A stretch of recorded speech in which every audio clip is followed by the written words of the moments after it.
The information in this podcast is for general informational and educational purposes only. Whilst we love unpacking psychology research and evidence-based insights to support well-being, this podcast is not a substitute for personal mental health care or therapy with a qualified practitioner. Nothing we say should be taken as individualised advice. If anything you hear brings up concerns for you, we strongly encourage you to speak with your GP, psychologist, or another qualified health professional. You deserve support that's tailored to you. We would like to acknowledge and pay our respects to the traditional owners of the unceded lands of the Kulin Nation, on which this podcast is recorded. We acknowledge their rich history and honour the ongoing connection to land, waters, culture, and community.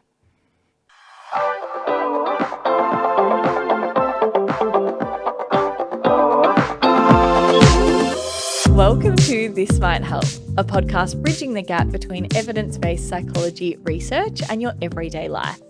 We're your hosts, Dr. Lauren Rossetti. And I'm Dr. Kira Hart, and today we'll be talking about exercise and how exercise improves our mental health.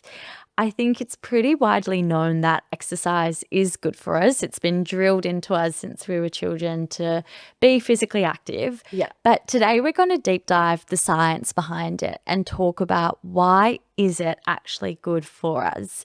We'll also be talking about if there's any particular types of exercise that are particularly good for our well-being, and spoiler, all exercise is. And we'll also be chatting about how can we consistently maintain exercise in our busy weekly routines, because I know that's something I personally struggle with, and I think lots of people do as well. So before we get started, as per usual, let's kick off with our wellbeing win of the week. But we have also added in a wellbeing wobble. We've balanced things out with both something that works well, but also something in the past week that didn't go as well for our wellbeing, which we're calling our wellbeing wobble. Yeah. Which I love. Wellbeing win and wellbeing wobble. Yes. So, Kira, tell me all about your wellbeing win and wobble of the week. My wellbeing win is an app called Finch. Have you heard of it before? Oh, I think so, but tell me about it. It's a really cute app. One of my psychologist friends recommended it to me. He had done a professional development day, and it was an app recommended to him to recommend to teenage clients. But I personally downloaded it on my phone, and it is, if anyone grew up in like the Tamagotchi generation, where you had your little Tamagotchi and you'd play with it as a child, it would die. And it would die. Well, Finch is kind of like that. However, we don't want our Finch to die. It's essentially gamifying self-care. So you have your little Finch, which is a bird, or your little Tamagotchi, and the way your Finch grows is through practicing self-care activities in the real world. Nice. So every time you like brush your teeth or do some mindful exercises or go for a walk, you log it on your Finch, and your Finch like grows from a baby Finch to an adult Finch. Nice. And it's just a really sweet app. So that's my wellbeing win of the week, playing that. Nice. My wellbeing wobble, so something that didn't go so well this week. I think for anyone who knows me personally, I can be a chronic people pleaser. Yeah. Like so many young women who are socialized to be agreeable, people pleasing can be something I need to navigate. And this week there's been a lot of like social commitments, and I've probably said yes to too many people and committed myself to too many things, and not been able to set boundaries. So that's been my wellbeing wobble of the week. What about yourself? Your wellbeing win and wobble? So my wellbeing win was a very wholesome family catch up. So maybe I'm kind of mirroring you from one of our earlier episodes, but I had all of my family around, and we had like a little sleepover, you know, everyone stayed over. It was quite, very wholesome. Really took me back to my childhood with all my siblings. So that was really nice. That sounds so lovely. And then my well-being wobble has been that I've not really had enough time this past week to like do my normal prep. So there's been a bit of travel and that's meant that I'm kind of out of routine a bit.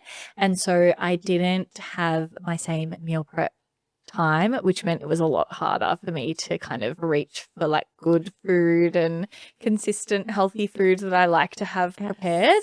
So that is a bit of my well-being wobble, kind of unavoidable, but I did feel the impact of it and I am kind of excited. It's re-motivated me to meal prep this weekend. So that's what I'll be doing. Okay, so that's our well-being win and wobble. And let's get stuck into the episode for the week. We are talking all about exercise and our well-being. Yes. So what does the research say about how exercise can improve our well-being?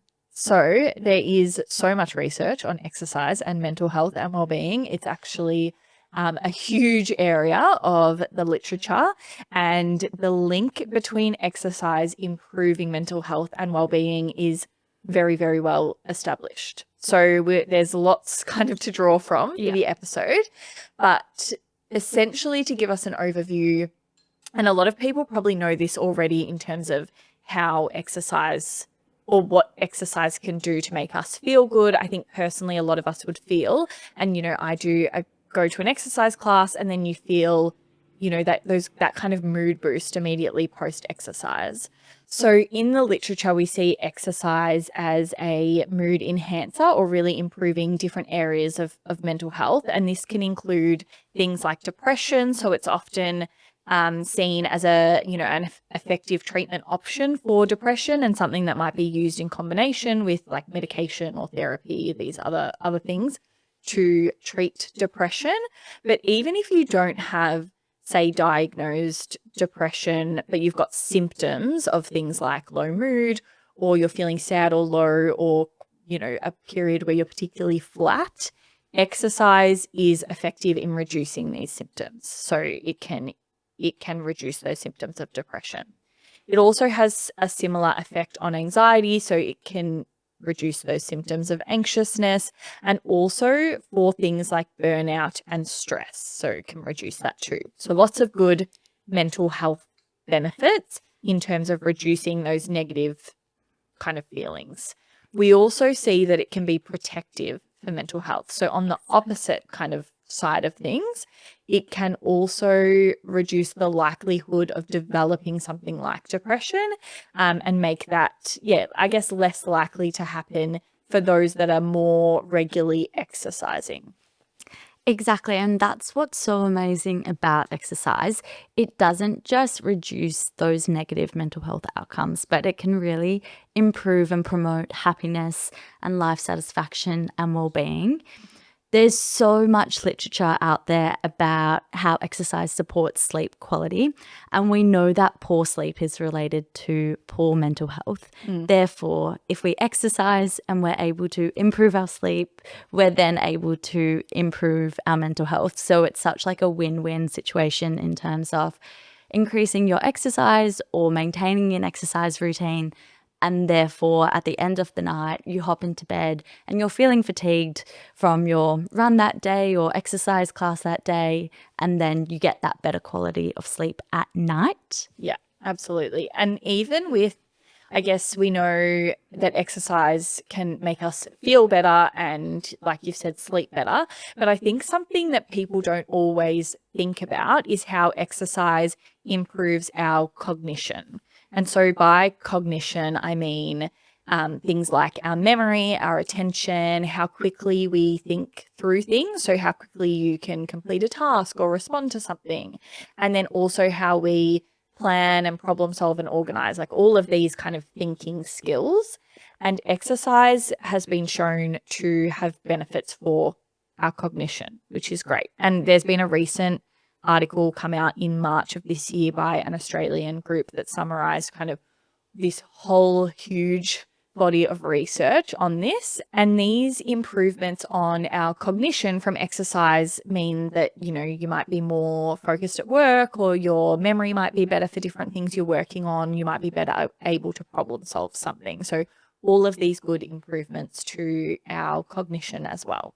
I think that is so relatable. Personally, whenever I like complete a exercise class or like go for a run, go to the gym, I know I'm able to like focus on my work and pay more attention to like those cognitive demanding tasks. So I think many people can relate to feeling really good mentally and cognitively after they've completed exercise. Yeah, absolutely. Yeah. So we know that exercise improves well-being, but why does it? Like, what exactly is happening in the brain? So there is lots going on in our brains as a result of exercise, lots of good changes. So we can see this happening in kind of that immediate stage when you're exercising, in the minutes after you exercise, into kind of hours later. And then when we're consistently exercising over a period of time, you can see more long-term changes in the brain. And these are happening in a few different ways. So we have changes to the neurotransmitters or kind of the hormones that are released in the brain as a result of exercise, including things like that endorphin release. And so that's when you exercise, and like you were saying before, Kira, where, you know, you've exercised and you feel really good, and that can then help with those flow-on effects as well, like the improvements to our mood post-exercise. Like you get that feel-good feeling. Yeah, the runner's high or whatever it is. Yes, exactly. And we also see exercise impacts our serotonin release. So that's kind of got a role in regulating mood and behavior, and dopamine as well. And this is, and dopamine is that kind of reward hormone too. Yeah. So the production of those can change with exercise, and we see that being related to those improvements in our thinking skills and in our mental health. So this kind of, you know, we might have an increase of serotonin and dopamine. And then we also can see an increase in cortisol, which is that stress hormone in the brain, immediately post-exercise. And that might sound, I guess, counterintuitive, like we're exercising and we have more stress hormone. What's that about? But this can help us with our stress for, I guess, a reason in that we are exposed to more of the stress hormone. So you're exercising, you're getting this cortisol release in the body, and then it means when you're facing kind of other daily stresses in your life, you've got an enhanced resilience to that increase in cortisol as well.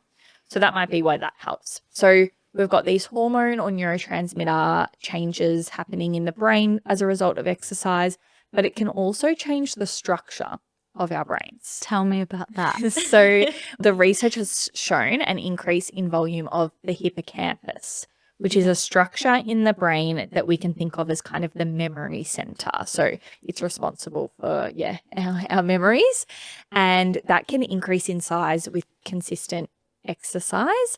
And that might be why we see that when we exercise more, we have improvements in things like our memory, which is great because my memory is not always the best. So I would like to see an increase in the size of my hippocampus. Well, I've been running for a while now, so my hippocampus must be massive. Yeah, I'm sure it's about to fall out of your head. About to pop. So we also see, and this maybe speaks to some of those other increased cognitive effects like improved problem solving and how quickly we think, is that the connections in our brain, so how well our different neurons and areas are connected and the strength of connection, can change or improve with increased exercise or more consistent exercise. And so that might be why we see that when we exercise more, we have these improvements in mental health and in some of those thinking skills. Another important aspect to exercise and why that improves our well-being, which I know I personally can relate to, and I'm interested to hear whether you think the same, is that exercise can increase our self-efficacy. And what I mean by that is when we set exercise goals and achieve them, it really motivates a sense of accomplishment and can build confidence and self-worth in people, which is obviously an amazing feeling to have. I know for me personally, I like to set a goal when I exercise, and maybe it's to run a certain distance or to sign myself up for a fun run, or to be able to do a new yoga pose, for example. And when I'm able to achieve that goal, I feel like a huge sense of accomplishment, and it's a pretty awesome feeling. And like how terrific that exercise gives that to people to be able to try something new, push themselves, push boundaries, and then accomplish something new. Yeah, and I think even if it's not reaching the specific goal, even if it's just getting some type of exercise done, I think it adds to that ability to see that, okay, I've done something hard today. Yes. Like I've done this little thing, it was tricky. And then exactly like you said, it's building on that sense of accomplishment and motivation and just knowing that you can do things, which then builds our mental health. Exactly. Yeah. And exercise can also be really helpful for well-being and mental health in that it often provides a structure and routine to people's day-to-day life. For example, they might wake up, go to the gym, go to work, or go to work, come home and do a Pilates class, which we know having that structure and routine is really beneficial for our mental health. Yeah.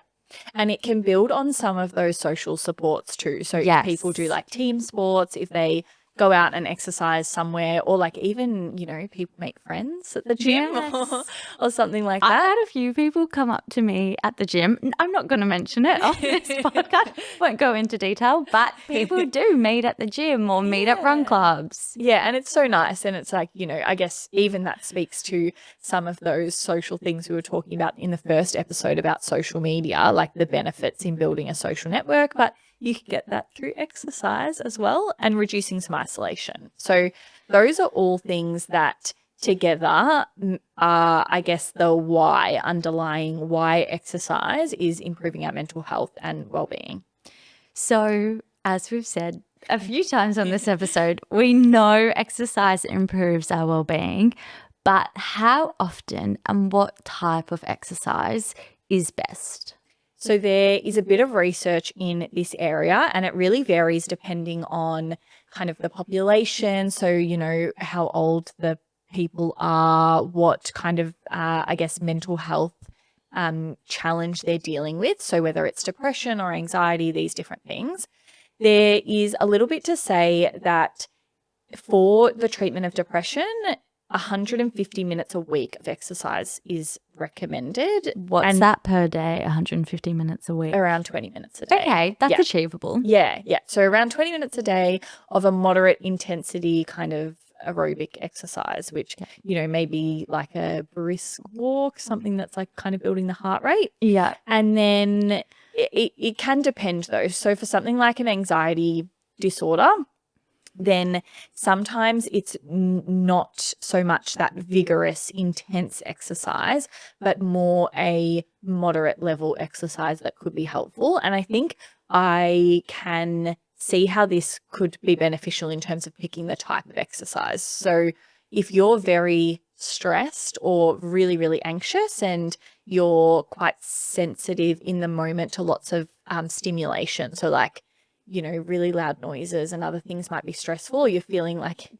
know, when you're sitting there and you're feeling overwhelmed and overstimulated, then maybe going to a very loud HIIT class, for example, that's like really loud music, lots and lots of people like running, jumping, going around, that might not necessarily be as effective in reducing those anxious symptoms compared to something a little bit more chill, for lack of a better word, like, you know, a Pilates class, a hot yoga, or a long walk, or even like a long walk with a friend, for example. So something a bit more relaxing. Yes. But I think even in saying that, it is really not so much about the time and the type of exercise. It's like what works best for you. And research does find that, you know, whether it's light or moderate or vigorous exercise, they're all effective for mental health. So all of that exercise is going to see improvements in our mental health and well-being.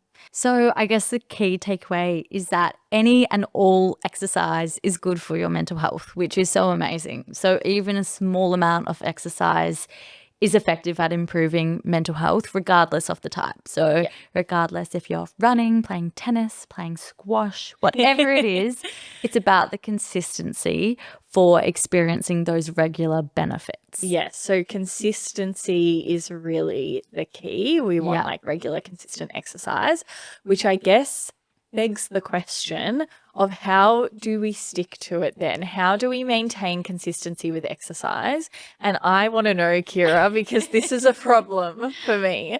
Tell me how I can be consistent with my exercise. Well, according to the research, but also I suppose like personal anecdotes or personal experience, is the biggest predictor of committing to exercise is doing exercise that you enjoy and that you want to participate in.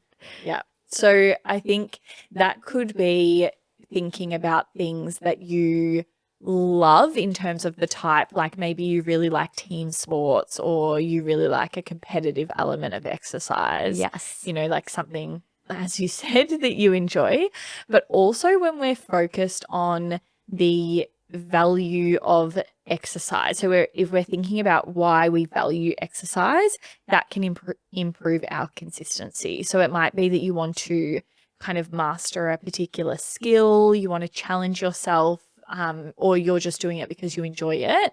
But rather than focusing on a specific health outcome, like for example, you just want to lose weight or you're after a particular aesthetic body goal related to exercise, we can see in the research that that is not as effective as if we're holding a value to exercise, like mastering a skill, for example. And that might involve setting a specific goal related to exercise. So you might want to run 10 kilometers within an hour and you would work towards that. Yeah.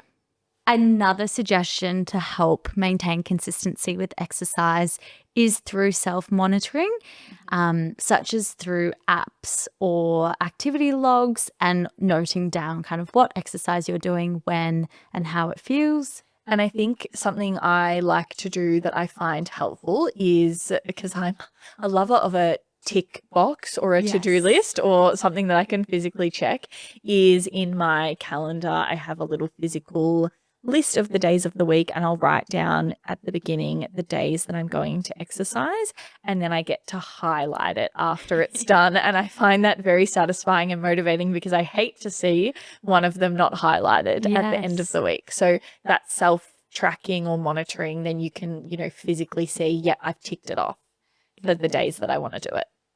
Awesome. And another way to maintain consistency is through habit stacking.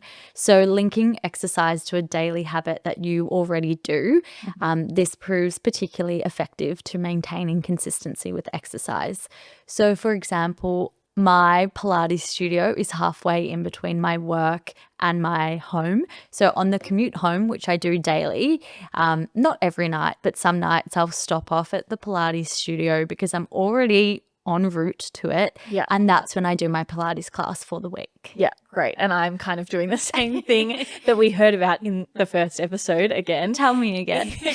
Is that I know I get home and I've kind of stacked these habits. So like I walk in the door, I immediately change into my workout stuff and I go to Pilates straight away. And so it's kind of become automatic that I know that's the routine.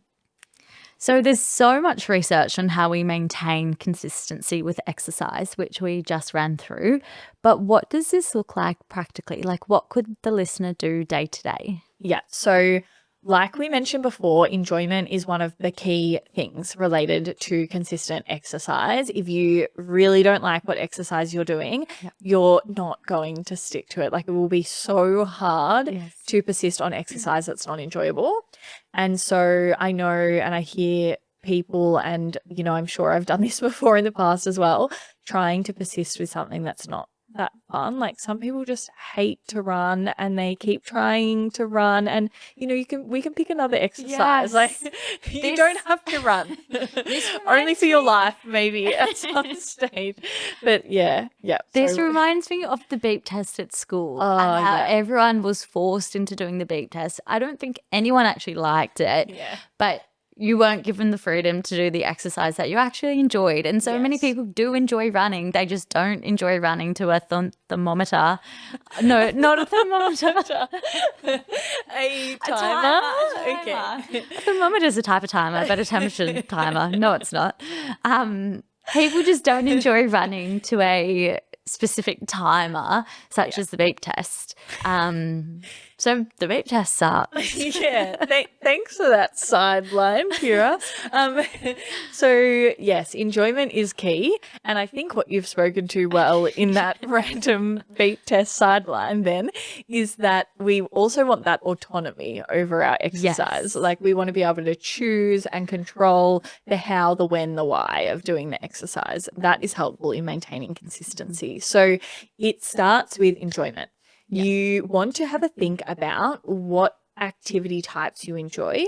So think about a few things like, is there a team-based exercise that you really like? Like, do you like the social element of going and being in a team? Do you like a competitive sport? You know, like, do you want to play tennis against someone and have that element of competition? Do you like solo exercise? Do you like slow exercise, really high intensity?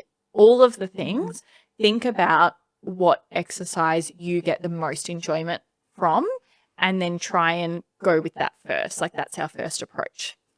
Then you also want to think about your values that align with why you're exercising. So this could be that you really want to exercise because you value being healthy. That's really important to you. It might be that you really want to be doing exercise that builds that social connection, and that's really important to you.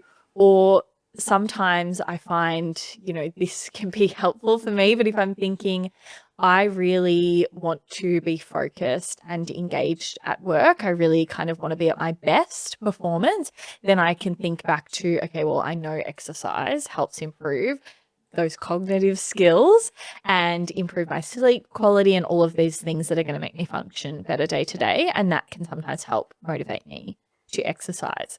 I should say, however, that when I am in my kind of peak stress state, or I know I have so much to do at work and I'm going to be super, super, super busy, that's often the times when I find it the hardest to maintain consistency with exercise.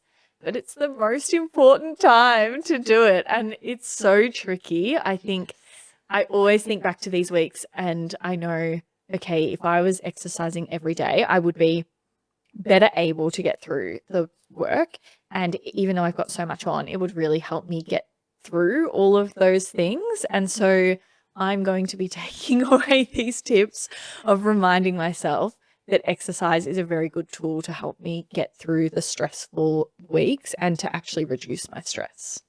Exactly. And what might help as well is when we set goals, like you might just have the goal of during those stressful weeks, I just want to do 30 minutes of walking each day, or setting quite a specific goal that's still achievable to help you tick that off your to-do list. And being able to like monitor that as well through like apps or activity logs that remind you, you know, do your 30 minutes of walking each day. Another thing that can be helpful is when we have if-then plans or strategies in place. So there's always going to be barriers to exercise. I know personally I like exercising outdoors. So I love like running or walking outdoors. And if it is raining, then what am I going to do? So if it's raining, I might do an at-home workout instead, or then I might go to the gym so that when those barriers come up, which they inevitably do, we still have a backup option that we don't even have to really think about. We're just like, okay, cool, it's raining, so I'm going to go to the gym instead. So we have kind of a contingency plan in place for all of the barriers. And I think it's good they'll be really personal depending on everyone's like exercise type and circumstances, but to think in advance through those barriers and plan out that, you know, if it's raining, then I do this.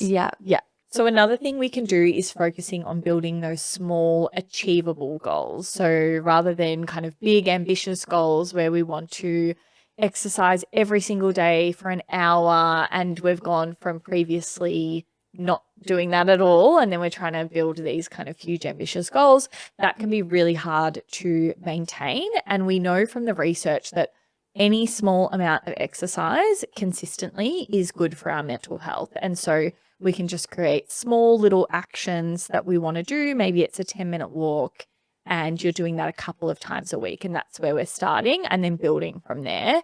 And that is better at maintaining consistency than starting really, really hard and finding it tricky to maintain that. Yeah, so building up rather than going from like nothing to everything suddenly. Yes, exactly. And then there's also these environmental kind of things we can do to help build that consistency and motivation. And that could be things like laying out your exercise clothes in preparation. I'm sure everyone's kind of heard that advice before. And then also making sure what you're doing is convenient. So, are you driving a really, really far way to go exercise, or is it in a really inconvenient time of day for you, something like that? You're less likely then to kind of maintain that consistency because it's not so convenient and there's all these barriers. So you want to kind of try and limit that. Also, I find, which is a strategy that works for me, maybe not for everyone, but I pay for I book in these Pilates classes. So they're kind of pre-booked in for the week. And so I know, okay, I'm booked in all of these days at this time and going. And the classes that I go to have a penalty if I don't rock up. What's the penalty? I think it's like $10 or $15. It's like you pay a fine if you don't go. And I find that extremely motivating because firstly, I'm paying for my membership and I do not want to pay for that and then also pay a fine for not attending class. And so that very much motivates me to get there, which doesn't really fit in with the rest of the research that we've spoken about. But personal experience. Yes, I do find that exceptionally motivating. And then another thing we see with or another thing people can try to improve this kind of consistency is building in an element of a social connection with exercise. And so that could be that you go to a group class, or you have kind of a personal trainer, or you go for a walk with a friend and there's some social element. And it might not be that all of the exercise that you do, it doesn't all have to have a social element. But even for me, I've found in the past that if I've been building towards a running goal, like I might have been building towards a particular event, and then during the week, I'll have my solo runs. I'm just running on my own. And then I had a regular Thursday run with a friend. And because I had that social run with them every week, I knew, okay, I'm going, we're both committing to this run, we're doing it together. It motivated me to kind of keep consistency with the other runs in my week because I wanted to build on our distance on our Thursday run together. And it kind of builds up a bit of that community element to exercise, which might also be helpful in being consistent.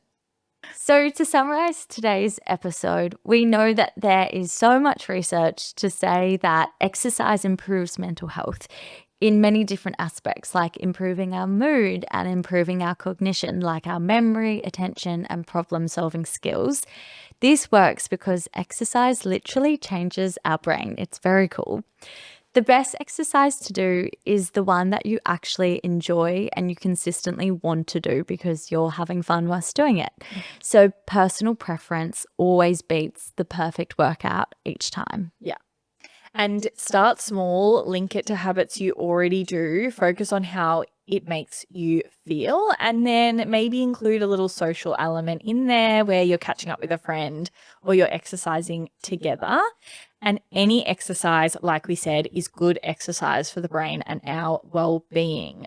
So that is all for today. We would love, as we said last time, to hear feedback, to have you message us and say hello. We are on socials at This Might Help podcast, and the video version is on YouTube as well. As always, if you're needing further support, please get in touch with a mental health care professional or your GP, and further helplines are always provided in the show notes, so check them out if you need to as well. So we will see you next week. Thanks so much for listening. Bye.